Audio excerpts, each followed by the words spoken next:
Thank you for being part of what promises to be a truly significant evening. We're here to to bridge divides, to learn and to connect, thanks to the remarkable presence of Pastor Kai Höss, who has traveled all the way from Stuttgart, Germany. Yeah. Wow. Please. We extend our sincere appreciation to Rabbi Ed Rosenthal, Mindy Rosenthal, and the Hillel students for providing this welcoming space. And a special thank you to Mike Igel, the catalyst for this important gathering.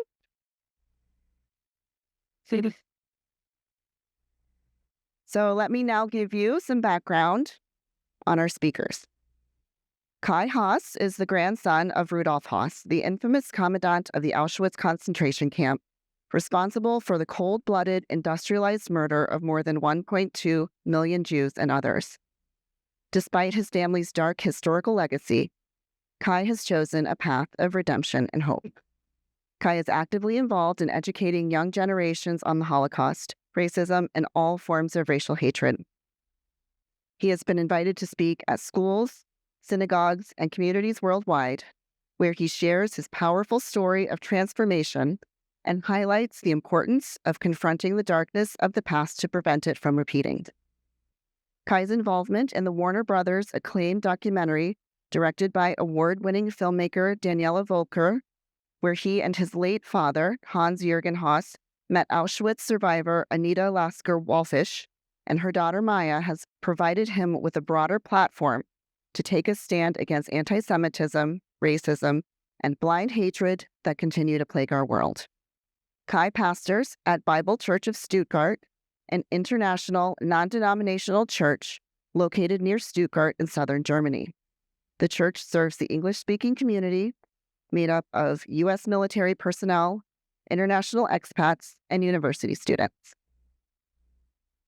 Mike Igel is the interim CEO and board chair emeritus of the Florida Holocaust Museum. The grandson of Holocaust survivors, Mike frequently speaks about his entire family's experience and has seen firsthand how Holocaust education improves the world. Mike has served on the Florida Holocaust Museum board since 2014. He was appointed to the Florida Education Commissioner's Task Force on Holocaust Education in 2021 and looks forward to ensuring that everyone learns the lessons of the Holocaust. By profession, Mike is an attorney at Johnson Pope, where he focuses on healthcare law and is board certified in health law by the Florida Bar. Rabbi Ed Rosenthal is founder and CEO of Repair the Sea. Please. The only Jewish environmental organization that focuses solely on water and the aquatic environment. The mission of Repair the Sea is to share the spiritual wonders of water and the sea from a Jewish perspective, promote interfaith harmony and cooperation, and raise awareness and encourage action to address the many threats facing the aquatic environment. Before founding Repair the Sea, Ed was the congregational rabbi for 12 years in New Zealand, New Zealand and Texas, followed by 23 years with Hillel. He spent 2 years as campus rabbi at Emory University, 8 years as the executive director of Cornell University Hillel, and then 13 years as the Hillel regional director in Tampa Bay. He is a recipient of Hillel International's Richard M. Joel Exemplar of Excellence Award and the APAC Ally of the Year Award. He also served as a chaplain in the U.S. Navy Reserve with the rank of lieutenant from 1983 to 1991. All right, gentlemen, I'll leave you to it. Thank you.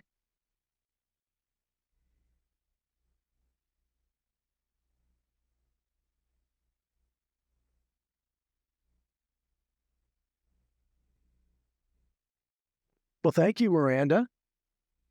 And before we begin, I want to give a quick shout out, if you don't mind, to Oliver, who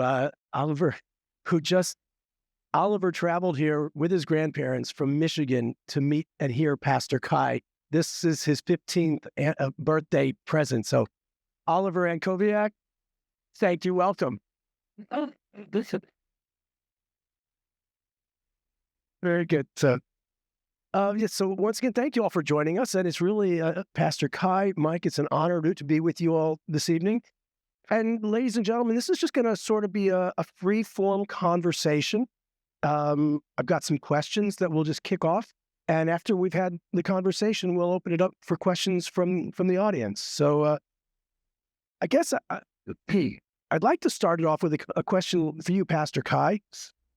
When did you first learn about your grandfather's role in the Holocaust, and how did it make you feel? I think it was back in 6th or 7th grade. In Germany, it's mandatory in schools, primary schools. I started in primary school, 4th grade, 5th grade, 6th, 7th, to teach the Holocaust. Teach about Nazi Germany and the atrocities were committed, and that whole story. And I heard we were talking about. I think the teacher was lecturing on Auschwitz and telling us what happened there. And I heard that name, Höss. It's the H-O with a sharp German S, and I was kind of, because that was the spelling of our certain names. And then I went home that day and I said to my mom, I said, "Mom, is that got anything to do with us?" And my mom says, "Yeah, that's your granddad." And I was just blown away. I felt ashamed, obviously, because who wants to have Rudolf Höss as your granddad? And my feeling was, oh, everyone knows who I am, and I was kind of scared too. It turned out no one realized it. I mean, the fellow students, the teachers, no one really connected the dots. So, but yeah, I was shocked when I heard that. Wow. And Mike, how did you feel the first time you heard about your grandparents' experience in the Holocaust? So first, I should say my mom's here, and she knows I'm unscripted, so there's nobody more nervous probably than my mom. But We'll make sure he's good, Ronnie. I promise. it's gonna be. So no. So really, almost as long as I can remember, this was their story was part of the fabric of sort of growing up for me. I think it's only, it kind of, I've had the opportunity, obviously, to talk to each other a lot as we've been working on this. And I've realized, even when we were working on questions in these discussions, you think that we're going to have these wildly different responses and experiences because you have, family of perpetrator, family of victim. But what has been unbelievable to me is that's not the case. The questions, you don't have to change one word. You could ask the question to me and you can ask the question to Kai. There's so much overlap in our experiences. More recently, as I've gotten older, I think because I grew up in this, it has really hit me how unbelievable my grandparents' experience, everybody's experience, that and it doesn't stop just because you were the survivor, or the victim. It trickles down in the generations. And so for me, it was, I remember as a relatively young child, I can't say it was, when I was 3 or anything, but I mean, as a relatively young child, but the main story that I remember is and I get it now, again, as I get older, was of the non-Jewish family who hid my grandparents, who never gave up their whereabouts and were executed for doing it. And I now, as a parent, a brand new parent, recognize why that was so important to them to impart on my brother and me. Because that's the lens by which they saw the world after their experience, that it was the worst in people, but it was also the best, and you can't leave out the second part. So I grew up on it. And now I get how much of the fabric it is in me to have to take the action out of respect for what they did. And that's another one of those overlaps, is what we're doing here. So, cool. Good.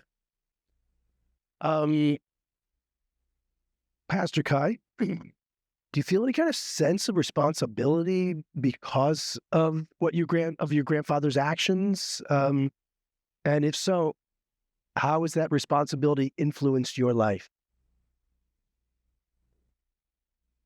obviously when I, in sixth, seventh grade, I didn't, there's the response shame and of course the shock, because what our family stood for, the legacy. And then I think I was 16 or 17. I read my mom had the book, this book here.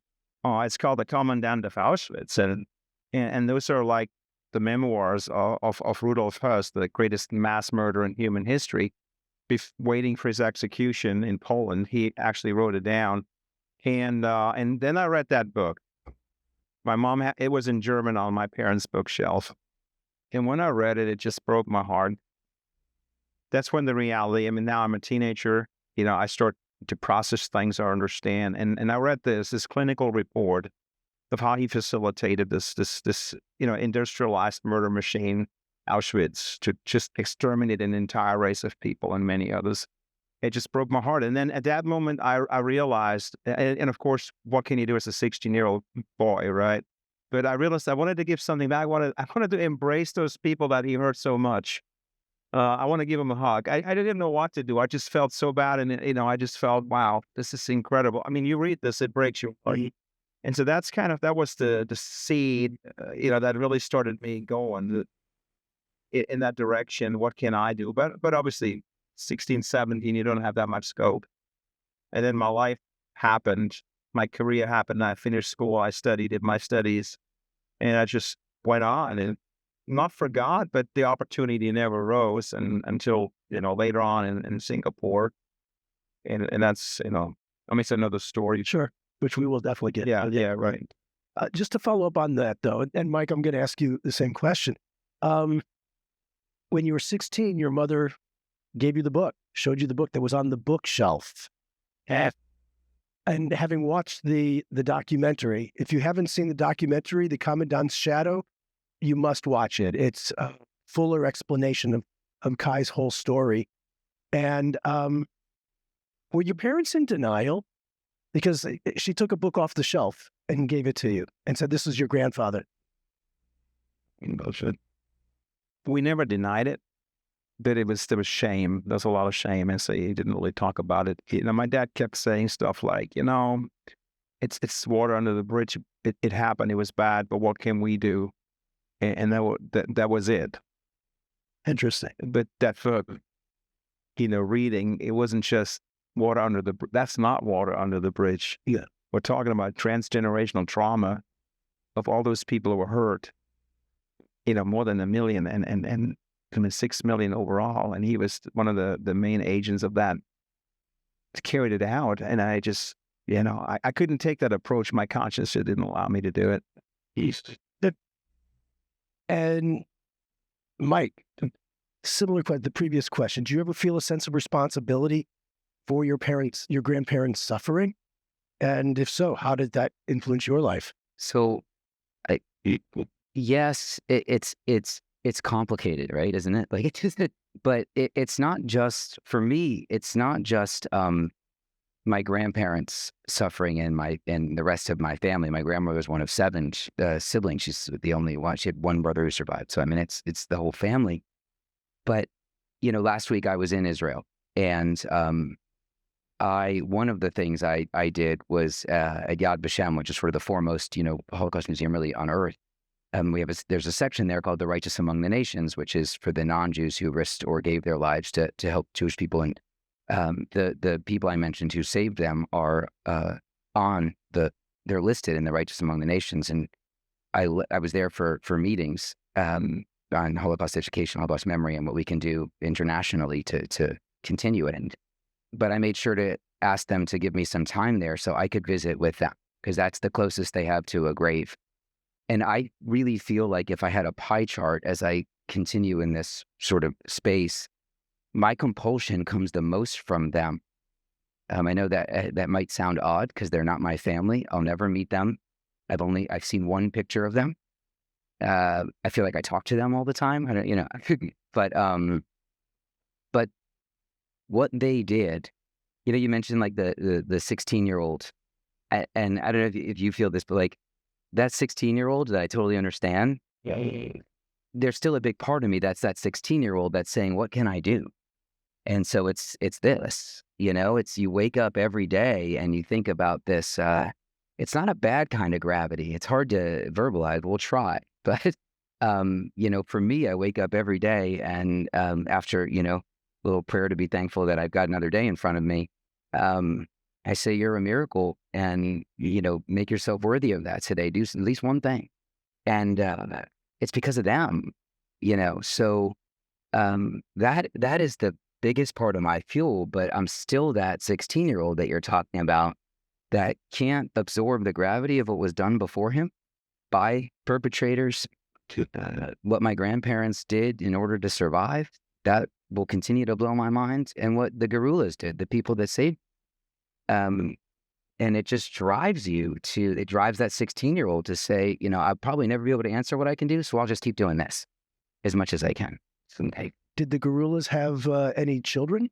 They did. They had 3 that were orphaned by this. And have you had a chance to meet them? So the short version, and this is so through the research department at the museum, we have a joke at the museum that if you ever get an email from me that's subject line, quick question, run the other way.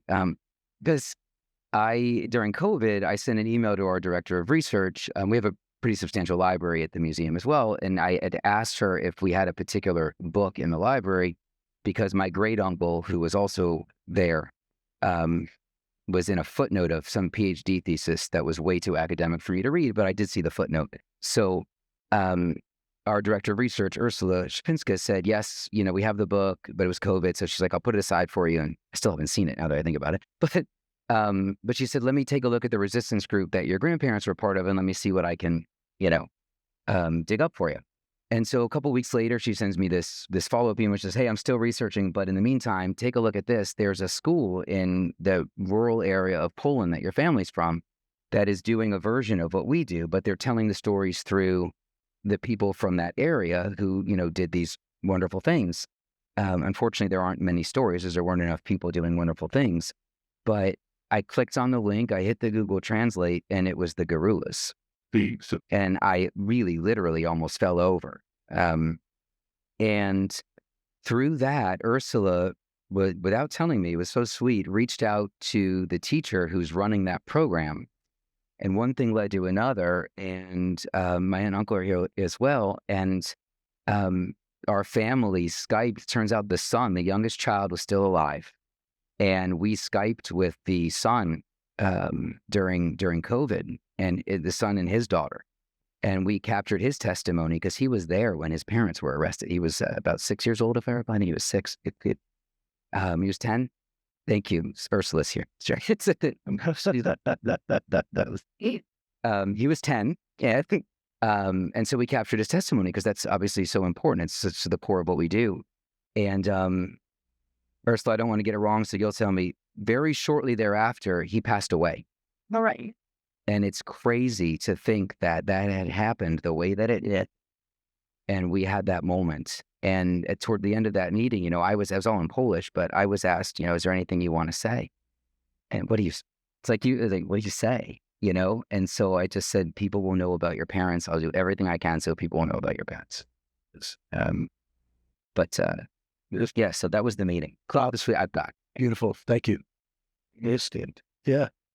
Now, Pastor Kai, you said that when you were 16, your parents said it was water up to the bridge. And shouldn't talk about it. But in the documentary, you actually pushed your father to really confront it and talk about it. So can you share? So I know you've had difficult conversations. And it wasn't clear in the documentary. He's still alive. Yes. He passed away December 18th. Oh, I'm sorry. Didn't know. Yeah, he had a bad year. 88. It was hard for him. Okay. Can you share? But you clearly spoke with him about it in the later years of his life. Can you tell us about that? How was it? I mean, in the documentary, he clearly understands the gravity of what his father did. Your aunt seemed to be in much greater denial. I mean, total denial. But your father seemed to grasp the gravity. Can you share with us maybe some of the conversations and how that was with him in those later years about his father's actions? I get to kind of explain here because my parents, I left Germany, when I started my hotel tourism management studies, I left, and then I went to the UK, and I wasn't home. Then you were how old at that time? 18, 19, in my early 20s. My parents, in the meantime, they got divorced. My dad left. I didn't have contact with my dad for 35 years. And so we came back to Germany because the children, trying to, we wanted to have a place where they can have roots rather than traveling all over the world. And yeah, it was, I think, 6 years ago, the phone, rings one Saturday evening. It's my dad. He said, I said, who is that? I didn't recognize the number, right? So I said, hey, who is this? And it says, it's just your dad. Well, And I mean, I didn't confront him. I could have said, all I said was, where have you been all this time? I've been trying to find him. I mean, he totally disappeared. He married again and all that. And it was really bad, actually. But, I didn't confront him. I didn't make him feel bad. So we had a relationship. It started building. We drove up to north. It's 900, it's about 800 miles. So we went to see him right away and visited him and talked about this. And we had conversations. But it was really amazing because the film, and Daniela Felker called up and she asked me whether I wanted to be part of this documentary. And I said, there's two conditions. Holocaust is not sugar-coated in any way. And secondly, I can talk about my Savior, Jesus Christ. And she said, we'll do that. Absolutely. I promise you will not edit it. You can do that. And that's how I became part of that. And then Daniela says, what about your dad? Good. So here that door opens. And my dad's still in denial. He never called the Holocaust. He never denied it. He never tried to kind of make it look good or embellish or anything. Nothing at all. He just didn't talk about it. But my dad, it's a silent generation. He was a yes, no, maybe. I mean, getting something out of my dad is like pulling teeth. Very hard. And so he started opening up. We're talking about it. We're having discussions. And then the filming started. And then we got him to read this book. I mean, Daniela presented the book to him as well. And he started reading, and he got more and more doubtful about his own image of his dad, of Rudolf Höss, the commandant. And you see that in the film. It comes out really good because you can see him, thinking, reading these pages. And he, certainly, because he kept saying, my dad is a good man, and we had a wonderful childhood. And basically, he's a very moral man. Well, yeah. To me, it's some bipolar behavior, right? It's really strange. So, but my dad started to wake up, and then we had more and more discussions, him and I as well. Finally, I could, because in the past, it was just no answers. See, can I? Sure. Math? Yes. Please, feel free. No, because it's, probably what the main reason we're all here tonight is because when I was watching the movie, the spark that went off in my head was that conversation, almost the first conversation that you had with your father in the movie, where, and I could be wrong, this was my read of it, was like you were almost respectfully but incredulously trying to figure out how your father could have the conclusions that he had about what because he was there. I mean, he was in the house that was right outside the wall. Right. And so that dynamic, I was watching the movie, and I'm just like, and I thought, I want to talk to, that's one of it. It's just such a fascinating, that you could see that, like that you were saying, wait a minute, I'm not done asking some questions here, Dad, because I don't understand how you could have the conclusion that you have, knowing you were sitting right here, and because you were at Auschwitz and you were having this conversation with him. And that was what struck me the most, was that, those questions, and that, you almost were, you go back to that word responsibility. You're saying, wait a minute, I want to hear more responsibility.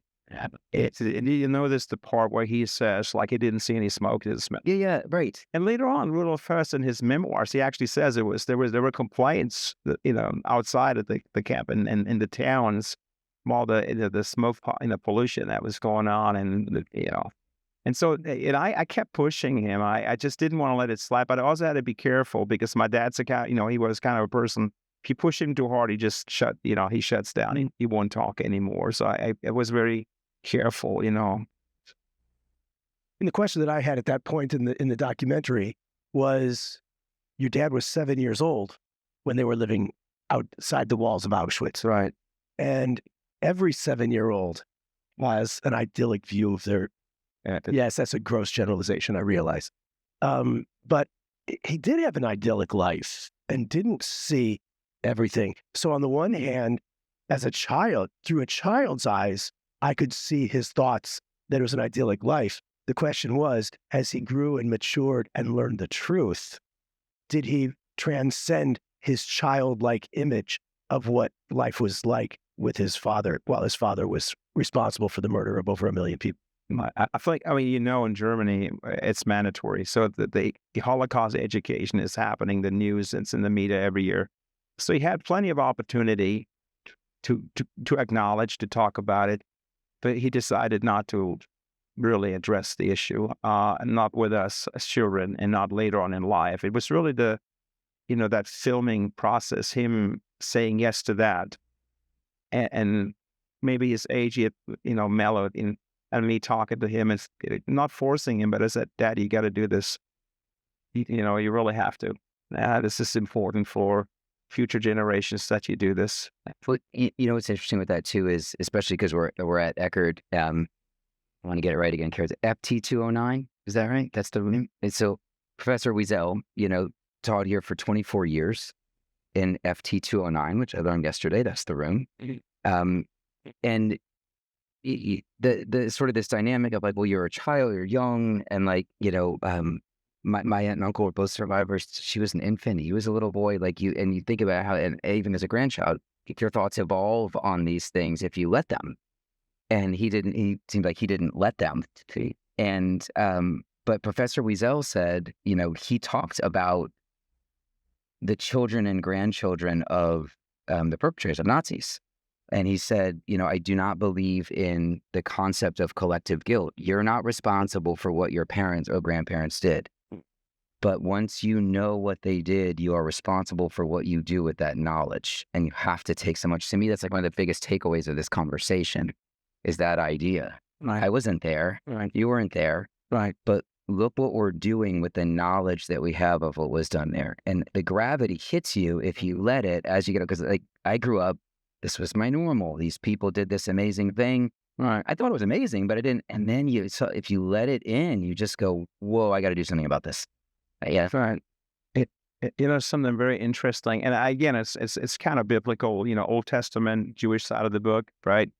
When there's guilt, when there is something evil that happened, when there was a crime or something, and it's not dealt with, and there's no repentance by someone saying that was wrong.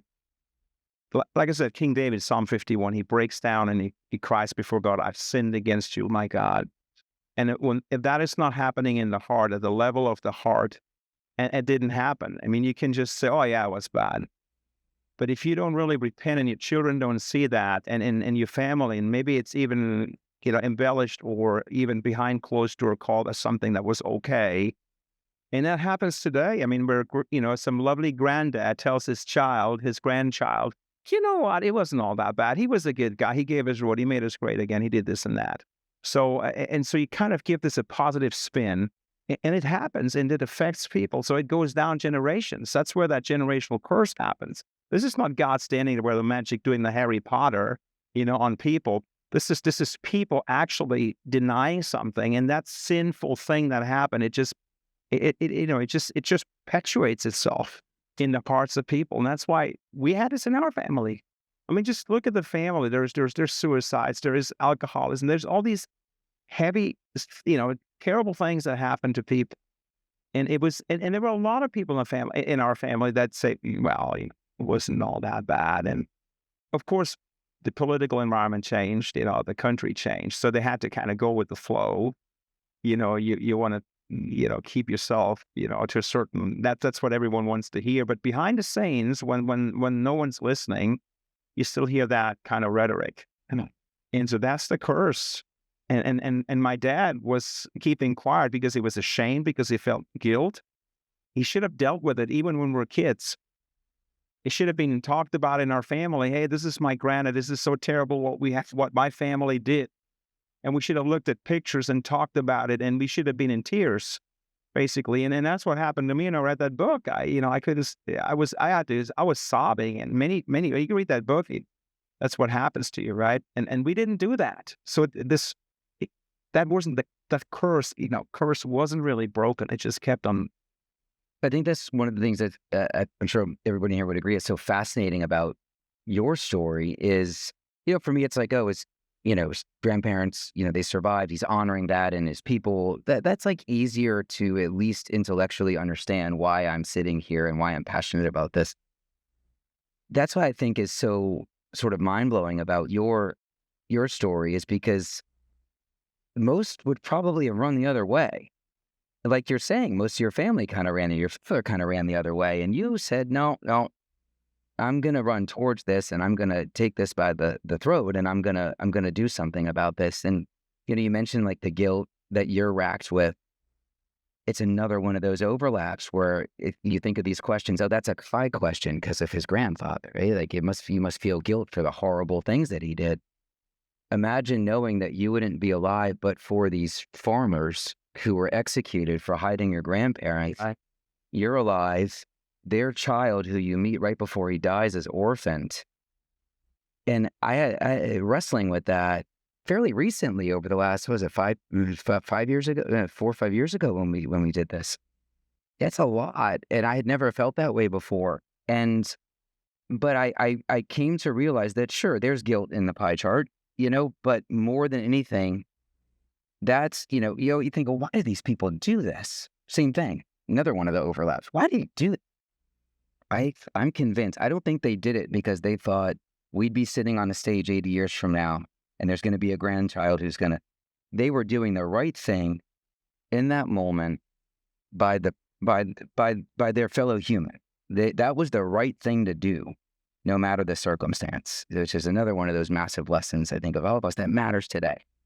And so, yes, there's guilt there. How could there not be? They lost everything. I have everything I could want. That's appreciation and perspective too. But it's also, I would not be blessed enough to see the world the way that I do had they not done what they did. And that's what I'm honoring. So there's way more of that than the guilt. And I think that's the best thing I can do for them. Yeah, that was going to be my question to you. So thank you. Sorry. It's okay. You did a good job with that. But it's an overlap. I mean, it's another one of those things, again, that you would think like, oh, they must be very different about that. And we're really not. It's wild. So this is a question I would ask for both of you. What do you want to pass on to the next generation about your family's history? And not just to the next generation of your children, and yours is still very young. She's listening now. Yeah, good. 30 months old. But we have students here as well. What do you want to pass on to them that they should know about your family histories? Well, you go first. You're the star. No, we understand. I don't know. The guest then. You're the guest. Thank you. I'm really blessed to be here. Thank you for having me. I visit schools, high schools, colleges and stuff in Germany. And what I tell them is, guys, be smart. Think about stuff that you hear, ideologies. People try to catch you. They try to feed you things. And it's very easy today. You got to double check it. You got to line it up. And I talk to people about ideologies like socio-Darwinism and all those things, that are out there floating around, racial hatred on some very ludicrous ideas based on really, I see people going from the river to the sea, and I mentioned this earlier on, and they have no idea what the river is, the sea is, or anything, right? So these people want to have an emotional high. They like to do something that gives them a kick in here. And I said, test all things, prove all things. And you think like the song? Oh, I'm so sorry. Forgive me, sir. Yes. I just repeat it again. I want people to understand that they have to, young people especially, I go to colleges and high schools and places, and I said, I want them to understand when you hear things, people want to have your soul. They want your intellect. They want your mind. They want to infiltrate you. Prove all things, test all things. And that's what happened to my granddad. He had swallowed, socio-Darwinism, hook, line, and sinker, fascist ideology, plus even religious misinformation. When you look at Martin Luther, and he was a great, an important reformer, yet he didn't understand certain parts of the Bible, which led him to the wrong conclusions, and he acted upon it. And he preached sermons and things that were terrible or horrific and, anti-Semitic to the core. And then the Nazis used that and kind of used that to justify, look, even one of our most important, Christian religious figures in Germany, look what he wrote. And so that's why it's so important for me to hone people, to instill in young people. And when I read excerpts from this book at schools and colleges, I see young people sitting there, tears rolling down their cheeks. When they hear this, how my grandfather clinically is sort of tells the story how he murdered somebody, how he watched this whole thing that happened like an experiment, like somebody watching a soulless. And that's why we have to move it from here to here, and just figures, numbers, events, places, people, whatever, statistics, numbers. It's important, right? But it's important to move it from here to here. That's the point, where people start feeling this.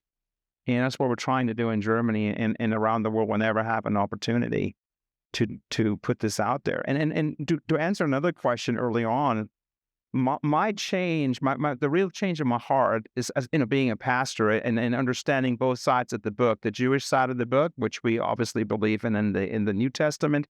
I understood, who Israel is, who God's people are. And now many people that are not religious, they are, this guy's goofy. No, I understood that. And seeing Abraham, God, the whole story, how he says, whoever blesses you, I will bless. Whoever curses you, I will curse. In your seed will all the nations of the world be blessed. And, today people say, that's nonsense. No, it's not. But it's in the book. And that's what I believe. And that gave me the right understanding of who they are, and that I need to love them, and I want to love them. And I don't agree with everything that happens politically in Israel or whatever. I don't care. I'm not on that level. I care for the people, the nation that God called, and I want to give that back.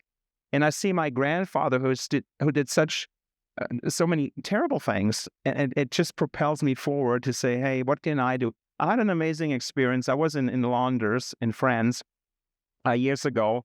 The U.S. military, they asked me to come and give my testimony and present a short devotional to their soldiers. And we had about 250 soldiers there. And as I was talking and they realized who I was, this big guy gets up in the back and he comes down the aisle. And he was huge. I mean, he was they're all special forces guys, so fighters, right? And he comes up to the pulpit and I was scared. What have I said? He looked really kind of, stern face. And then he comes over and he puts his arms around me. He embraces me and then he whispers in my ear, said, Kai, I just want to let you know, I love you. I forgive you. My whole family was murdered in Auschwitz.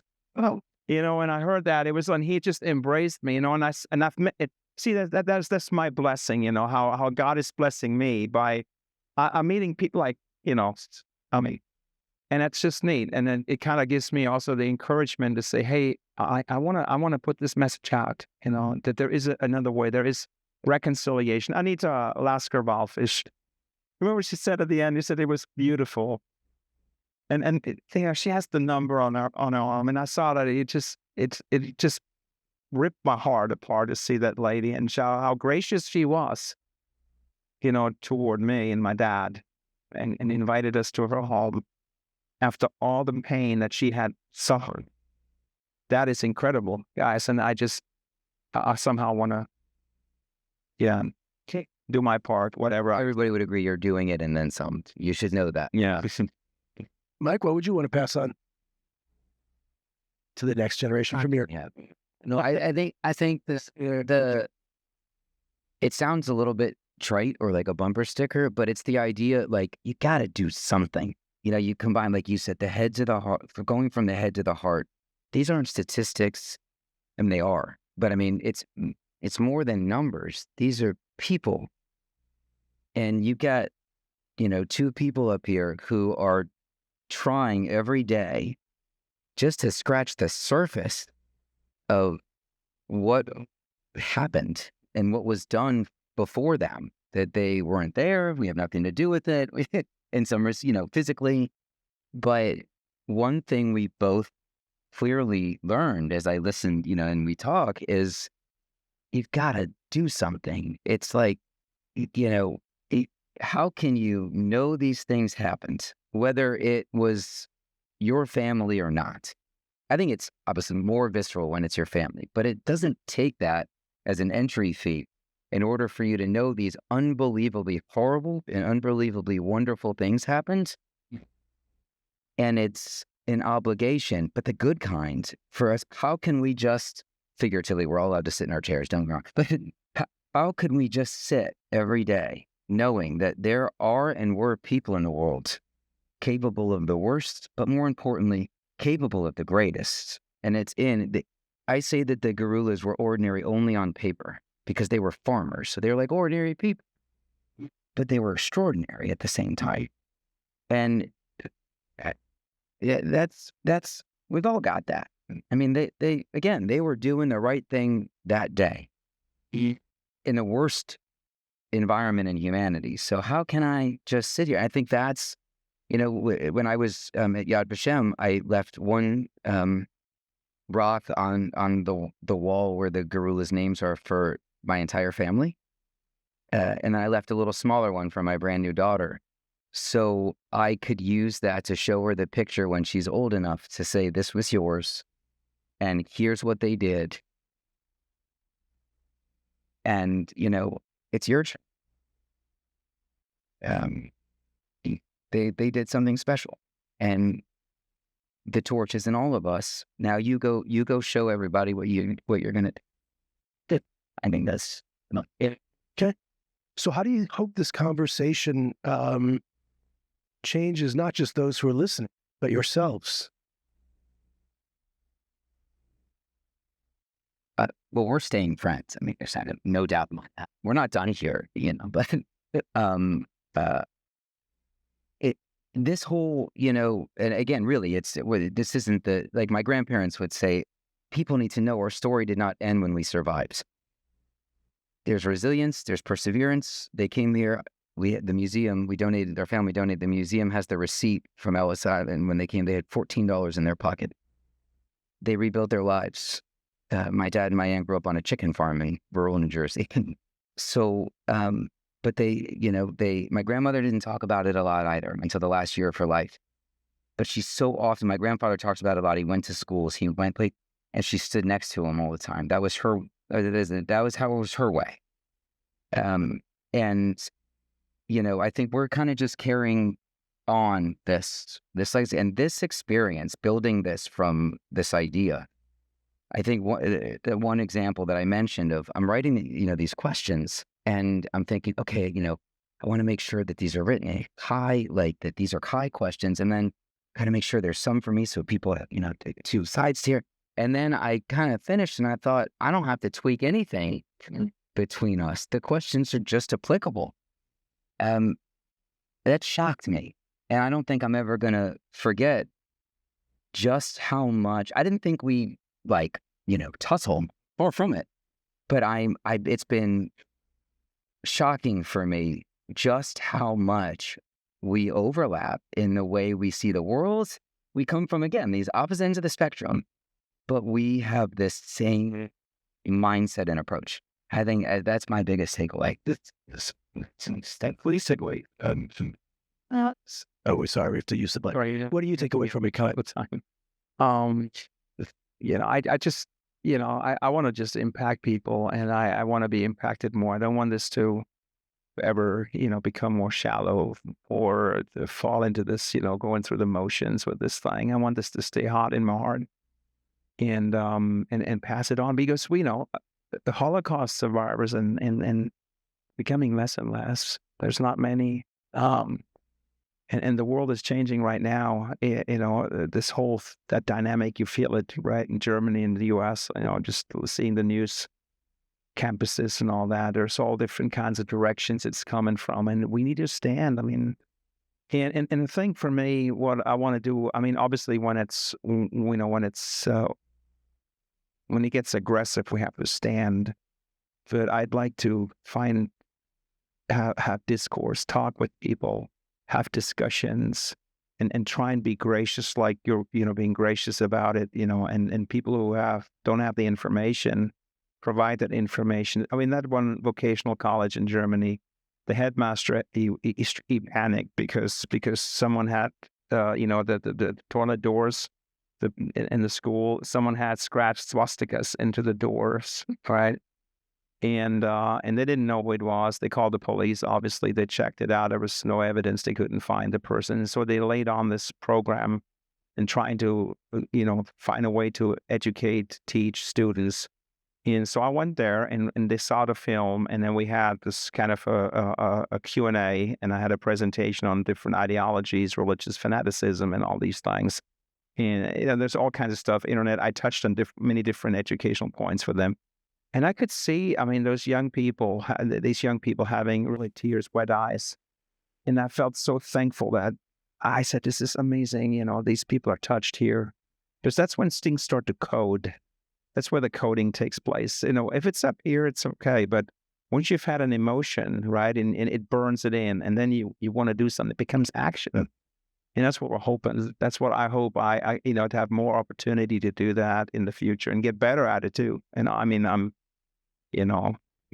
guess. Well, that leads into my final question before we go into some Q&A. But what do you wish people understand about the consequences of ignoring anti-Semitism and racism in general, both for Jews and for society as a whole?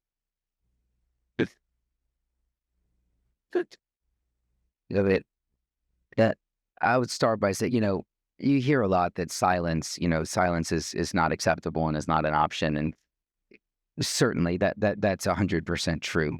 That's the easy. I won't say the easy part, because it's not easy for enough people to make noise. We learned that in the Holocaust. We're seeing it now. But I think we have to dig deeper than that. That's like that's like the surface response.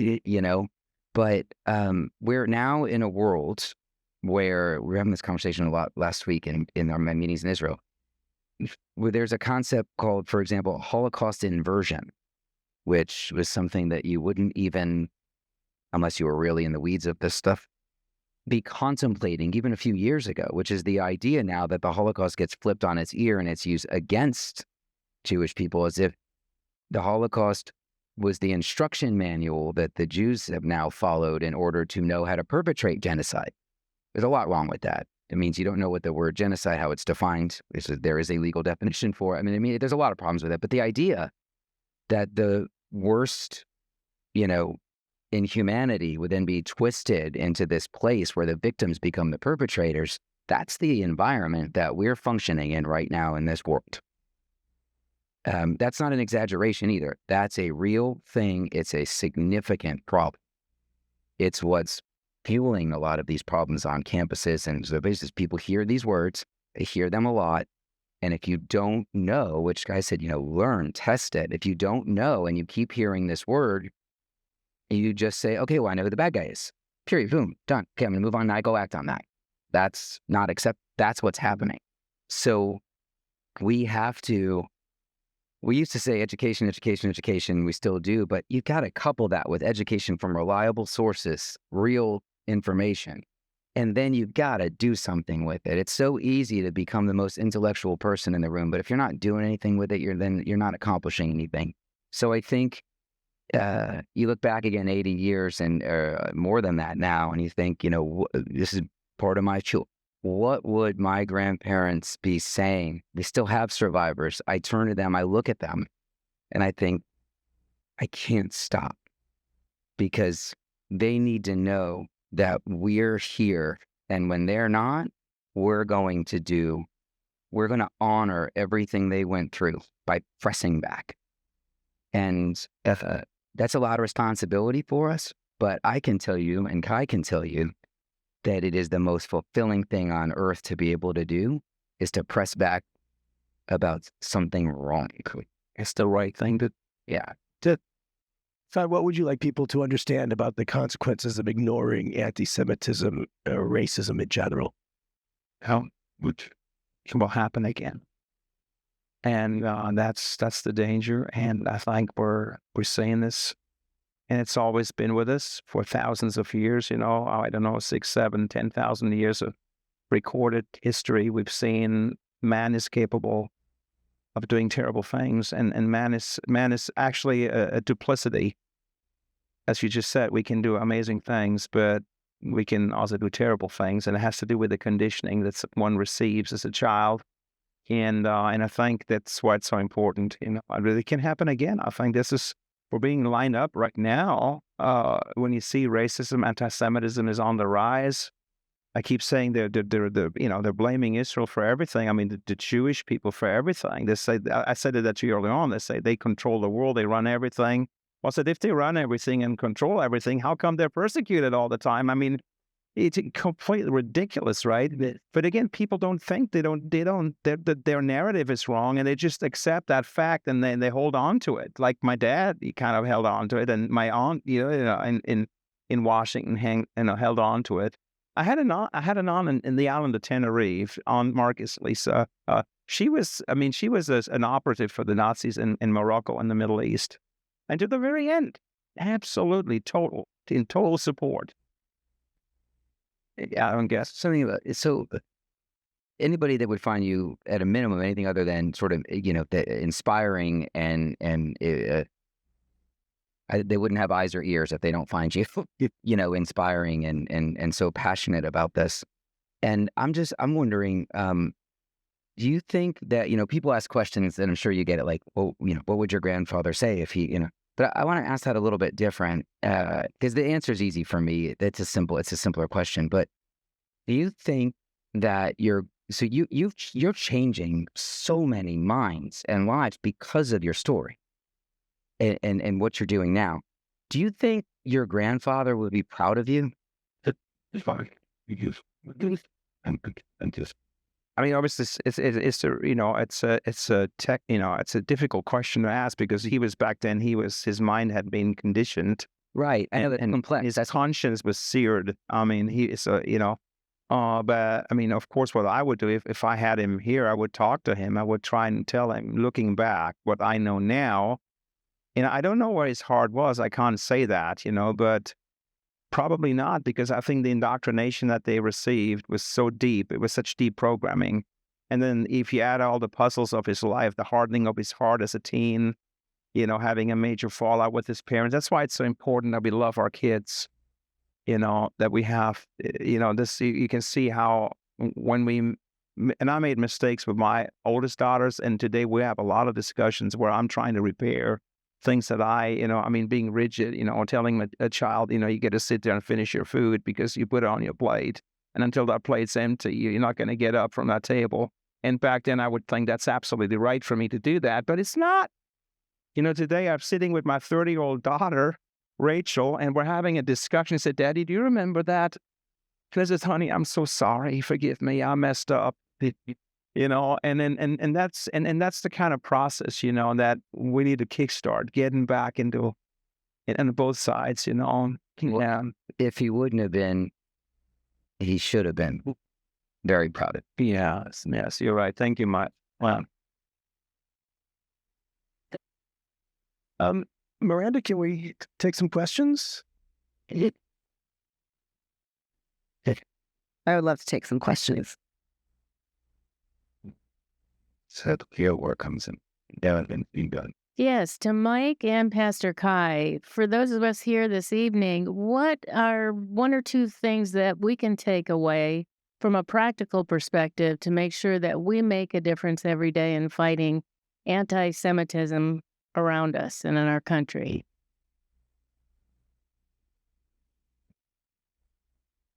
I'll maybe we'll continue to freestyle. One thing I would say is if Kai can do it, you can do it. I mean, maybe it's that simple, right? I mean, that's one of my takeaways, but it really is. I mean, think about this stop for 1 second, take a breath, think about what you're sitting and listening to and hearing and who it's coming from. Not me. I mean, from God. And another overlap, though, is, right. Again, it's that idea that if so-and-so, if the gorillas could do it, I've got to do it. If Kai can do it, you could do it. That's true. I totally agree. One of the biggest problems here, factors, is fear. And it's the same for, I'm telling that my people at home, in the congregation, fear to stand up for what you know is right. And that's how the Nazis that's how they got in, by, intimidating, threatening, hurting people to the point where people just kept quiet. And I think Brutus, that is an incredible testimony, because those people did not buckle. Their integrity maintained to the very end, even to death. And that's the ultimate thing. I mean, losing your life over something that doesn't really concern you, but it does concern you, because at the end of the day, it will bleed into your life as well, and you will not escape. We saw that in Germany, and so this I would just say, stand your ground, don't be fearful, and there are ways that, I mean, you can always let your words be seasoned with salt. If you get in someone's face and become aggressive, obviously there we have to stand and we have to do whatever it takes. But sometimes it's what we say more than, it's how we say it more than what we say. And I've seen it a lot of times when people come at me and I've had experiences with people who are anti-Semitic, and we have a book table and we get discussions. We're out in the market square in our town, and we're talking to people about this kind of stuff. And you see some people get really angry, and then I learn how to bring them down. I just, come on, let's stay cool. Let's talk about this. Here are the facts. And I think we have to maybe learn that, to not let it well up in us, but stay calm and stick to the facts and be loving and kind and gracious. And I admit sometimes that's not possible. You just have to call the authorities or something and take those steps. I think what's important too, from a connectability standpoint too, Rose, is, I keep saying this, we weren't there either, just like you weren't there. You do not have to come from this lineage in order to be able to connect with this.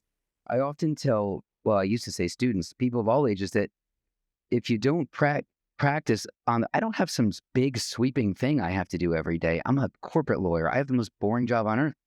But it's in the fabric of me to try to do right by people, because I was raised on phrases like, now I understand them better again, but you treat the janitor the same way you treat the CEO, was one of those lines that my grandfather would say. Now I get why that mattered to him so much.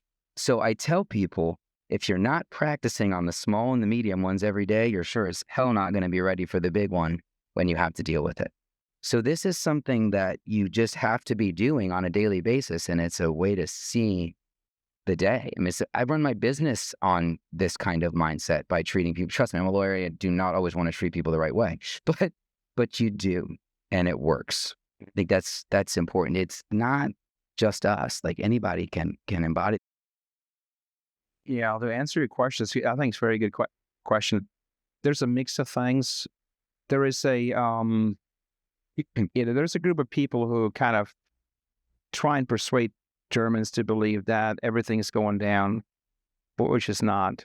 Then there is, of course, the influence, that we see from the Middle East that comes in, and especially with the conflict right now, that is swaying some people. But I think the major, it's been taught in schools since the end of the war. Even, like I said, I learned about the Holocaust in school, and it's mandatory in Germany. But I think it's 80 years ago, and something to move from here to here, facts and figures.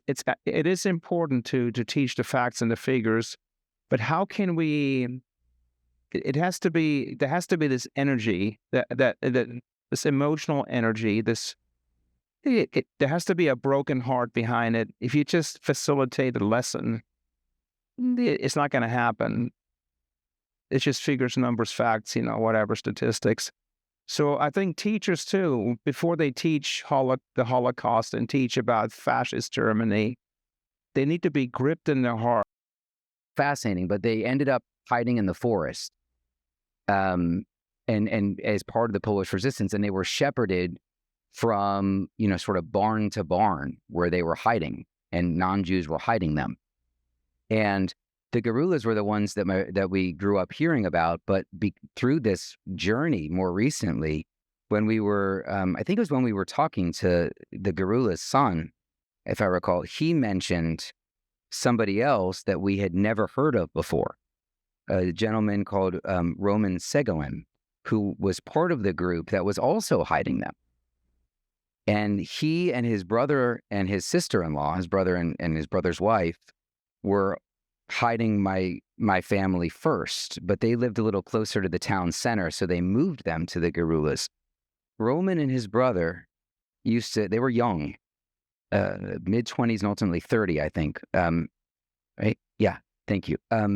It's so important to get these facts right, not only to honor the people, but because there's deniers out there, and so we're very sensitive to making sure we get it right. They used to, and this is part of the testimony that we have. They used to dress up like Jewish people so they could sneak into the ghetto to help feed people. Hate to tell you what I was doing at 25, but that is again why we can all do this, and they cared.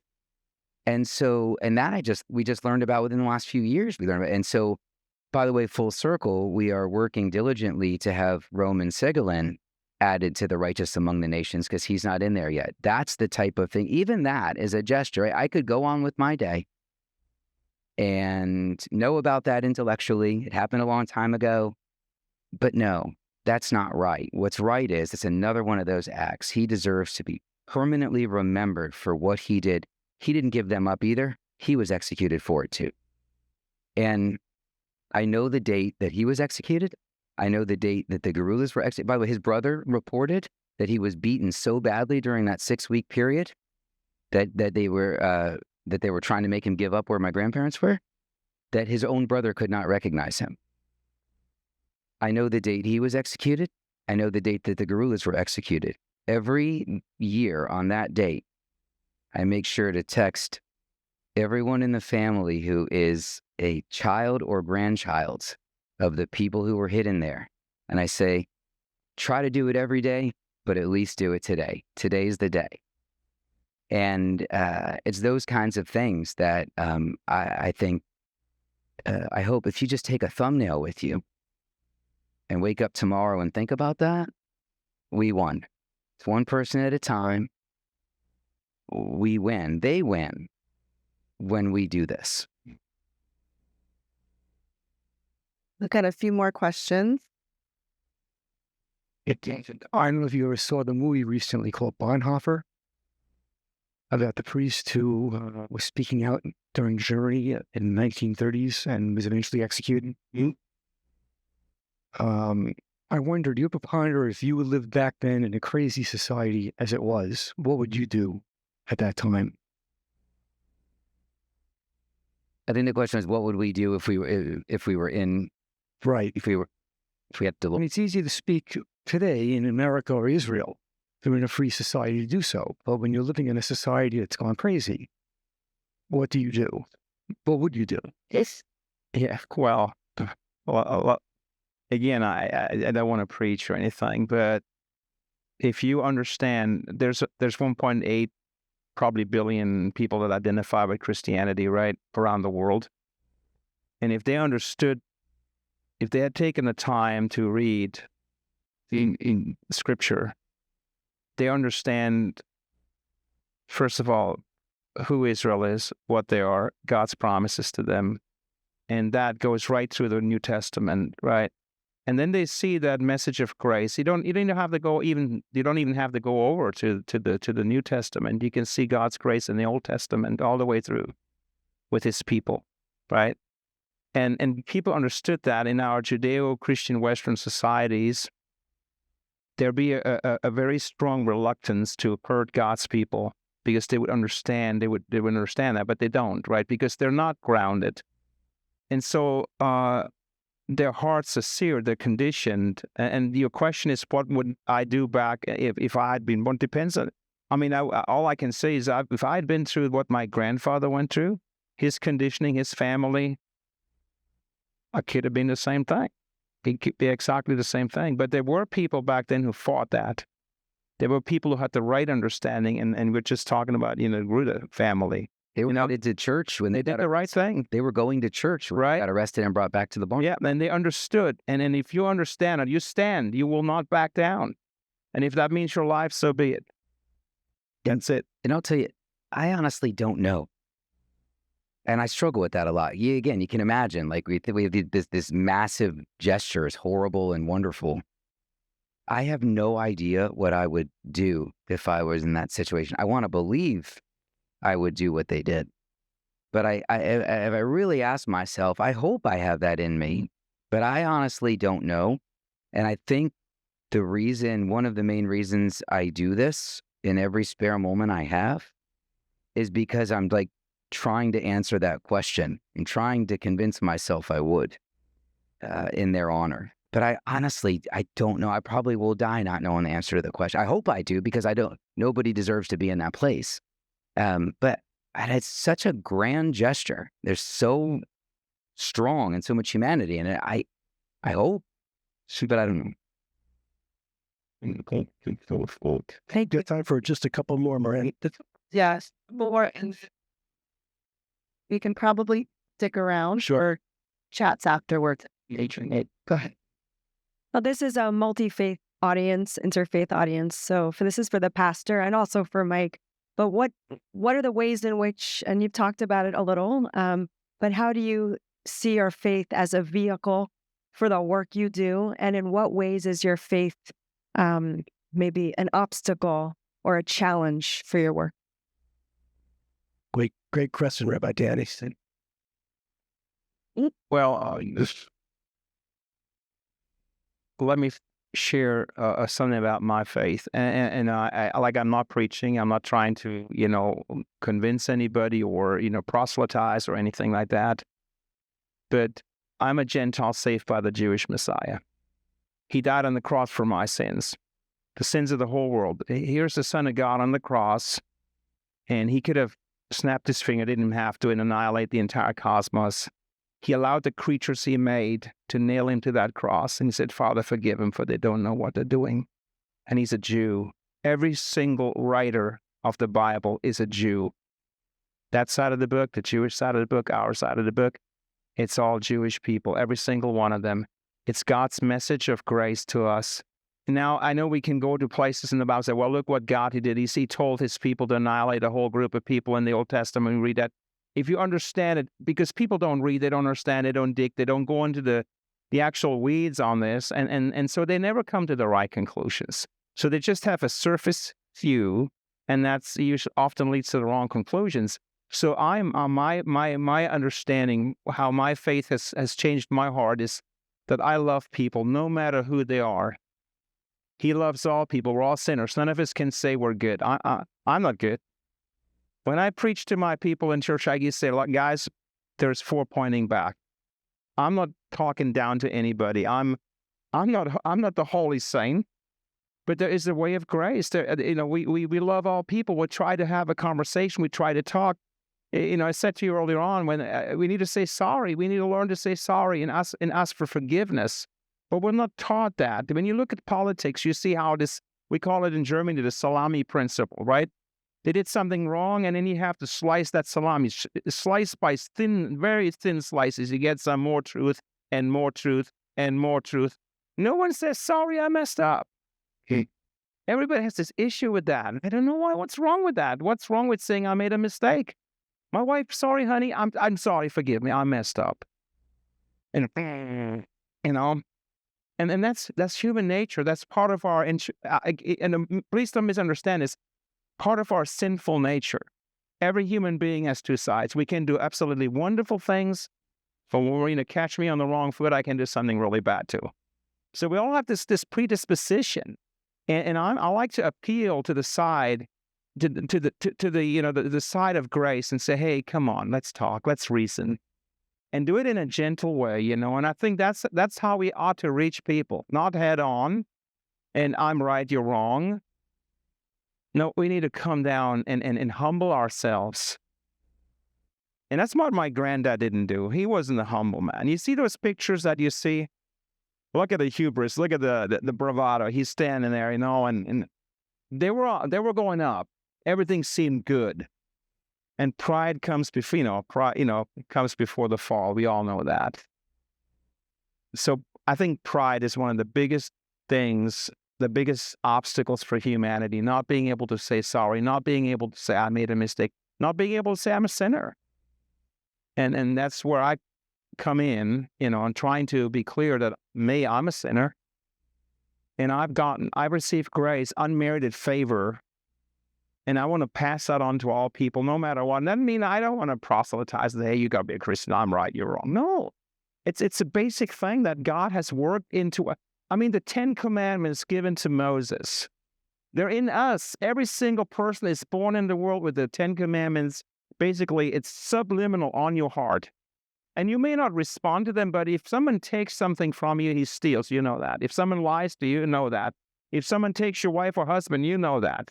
So all these 10 Commandments, they're actually rudimentary programmed into every baby that's born, whether you have a Bible or not. The Indio in a jungle like in South America, whatever, same thing. If you take his spear, if you steal his goods, if you take his wife, if you lie to him, if you hurt him, he knows. He has the 10 Commandments on his heart. And that's where we need to go, get people, hey, listen up. We're all in the same boat. That's all. This is just where I'm going. I hope I answered your question to some extent. And I'll just mention the definition of pressure is when your rabbi asks you, that's my rabbi, Danielle there, asks you how your faith impacts your life. But in front of people, it's not fair. We're going to talk about this. But, yeah, right. But I think that just to briefly answer is, we know that, for example, that the Jewish people during the Holocaust, they celebrated Jewish holidays in Auschwitz. And we know that they sang songs and said prayers and acted in defiance in that manner, sometimes knowingly on their way to the gas chambers. That's in me. There are thousands of years of tradition. I'm an observant Jewish person, fierce supporter of Israel. That's in me. How dare I not? Knowing, again, what's gone on for thousands of years before me. I don't mean, it's not a pressure. I feel very passionate about it. It's a motivation. And it's knowing that that's the kind of people that I come from and the family that I'm part of. And I mean global family. Makes me very, very passionate and makes me want to make sure that I'm continuing on these traditions that clearly are so important to people who came before me, that no matter what you did to them, they would not let you take that. And I'm just one schlub, as we say, carrying that on. And that doesn't even speak to the lessons and the social contract we have in the Torah and all of that, but just the way that we see the world and our obligations to the world. That's how my faith influences me in all of this and every day. Yes, it does. Okay, so to wrap up, I apologize. Because the students do have to study, and we only have the room till 8:00. But just to wrap up, and Mike and Pastor Kai will be here to answer other questions as we go. But to wrap it up, I just want to say, first of all, Mike, thank you. I have to say, as a friend, you always inspire me, and I hope that you have inspired everybody here this evening. You amaze me always, so I appreciate that. Thank you. And Pastor Kai, your courage, your humility, your love for all peoples is also inspiring. So as a new friend, it's a pleasure. It's interesting because when we watched the documentary, I was watching it with students, and the students said that your grandfather was responsible for the murder of over 1 million people. But you are out changing the hearts and minds for good of hopefully millions of people. And so you are a blessing to all of us, and it is really an honor for us to have you here this evening. And I hope everybody here will continue to work to remove hatred, anti-Semitism, and bigotry wherever you can. So thank you all for being here.